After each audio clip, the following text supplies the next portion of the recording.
We are speaking with Healing Medium Anysia Kiel, author of Discovering the Medium Within, and more recently, her new book, Discovering the Healer Within. She'll be visiting 14 branches of the Ocean County Library as part of her book tour. She is a resident of Bayville, and we are very happy to have her visiting our library to talk about her fascinating life and experiences. Thank you for joining us. Many people know what a medium is, but can you describe to listeners what a healing medium is and how the two differ? Sure. So a lot of people are familiar with the concept of a reading medium.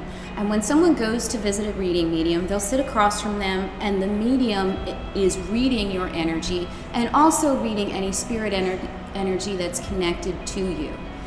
A healing medium is a little bit different. When people come to my office, I do read and scan their energy and also any spirits that are connected to them. But in addition to that, I also balance and align their energetic field. We remove imprints, old patterns of behavior. If they have some issues, some illnesses that they've manifested, we get to the root cause of it so that the client can clear it and release it. So it incorporates reading, but it also incorporates healing. Okay, thank you. Now, soul-centered healing is the name that you gave your service to people. Can you tell us how you came to choose that name and why it is reflective to what you do in the area of helping people? Sure. Well, actually, it was a name that I believe was given to me from my guides that I was working with in spirit. It wasn't a regular physical healing. There was no real physical stuff taking place, but it was on a deeper level, connecting the client to their soul, making them acknowledge what they were not acknowledging that was causing manifestations. So that's how I came up with the concept of it. I mean, basically, we are aligning people with the soul when they come to the office. Okay. In your second book, Discovering the Healer Within, you talk about healing animals as well as humans. How does the process change when working with these animals as opposed to people?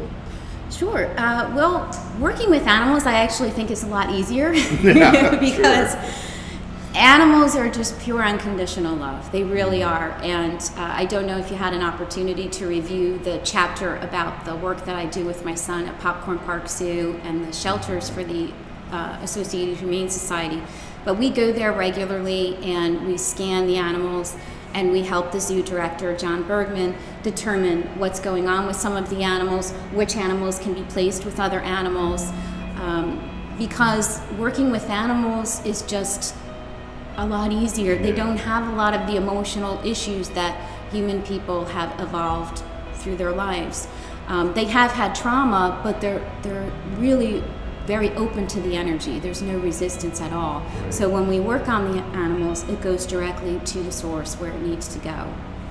Yeah, no questioning from it. No, exactly. And there's no resistance or rejection of the energy. They just accept it completely.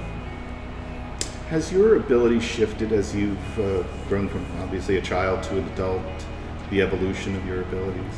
Yes. When I was a young child, a very young child, perhaps toddler age, I could see spirits, and that's, how my abilities kind of came into focus. But I never knew what they wanted because my clairaudience hadn't developed until I was about 12 or 13. So I would see them standing in my room, I would see them walking around, I would see them all over the place, but I didn't know why I was seeing them. And it was born into a very Catholic family, so when I would discuss that with them, it was like, you don't see anything. You vividly described what was happening, yeah. Yeah. So my abilities, I was born with my abilities activated except for my clairaudience. That developed over time, but that became my strongest ability.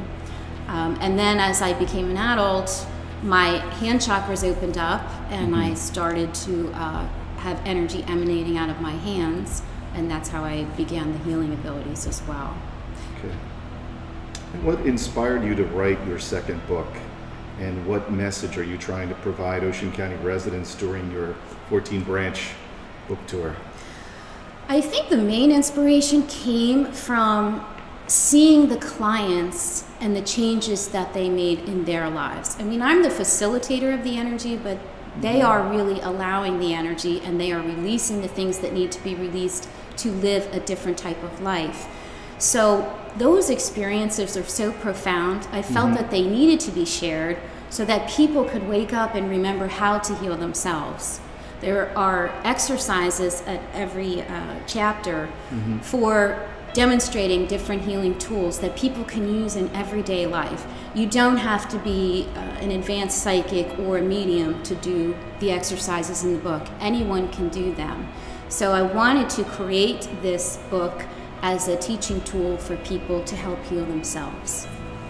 And a pretty similar question, but what has been your driving force in helping people, period, in both as a medium and as a healer? It's just what I do. I can't answer that any other way. It's who I am. What's been your most rewarding experience in helping another person? I'm sure there are many. One of the main experiences is the one that I mentioned in the book with the woman Carolyn Miller. If I could take a second and describe that. It's a really profound and moving story.